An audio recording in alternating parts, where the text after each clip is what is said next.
نن چې دا چورلی لاسونه د مور اینی دی مور ستا په پرورش کې خپل ځواني ویلې کړله دی پلار ستا په خواهشاتو پوره کولو کې ځواني چورلی کړله دا پلاران تللی نه په ملیشه او دوبۍ کې د دې بچو دپاره لګیا نه دا مسافرۍ نه کوي اخترې په بار نه تیری روجې په بار نه تیری د دې بچو دپاره نو پلار سره زوی ناست دی او پلار یې مشر شوی دی نو پلار بچي ته وایي بچیا پورې په دې دیوال څه ناست دي کارغه نو بچی ورته وایي بابا کارغه ناست بیا ورته دا پلار وایي بچیا څه ناست دي وی کارغه ناست بیا ورته وایي بچیا په دې دیوال څه ناست دي هغه زوی ورته وایي په ټپ وړون شي خو کارغه ناست دی که نه په سترګو وړون شي نو هغه پلار یې ورته وایي زما نظر لا برابر دی خو ماسې په تا باندې لږ امتحان نن کو چې ته څه وایې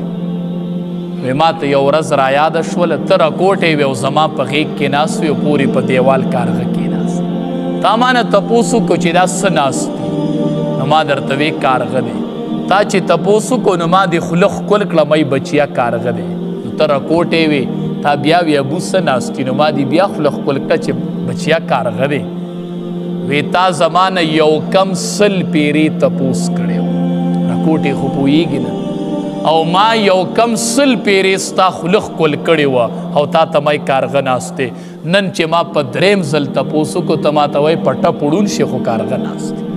پلار تا غړوکوالی نه یادېږي داسې غټ دنیا ته راغلی وي ته داسې کامیاب دنیا ته راغلی وي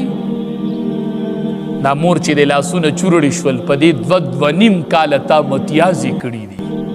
ته یې ځواني خورې کړله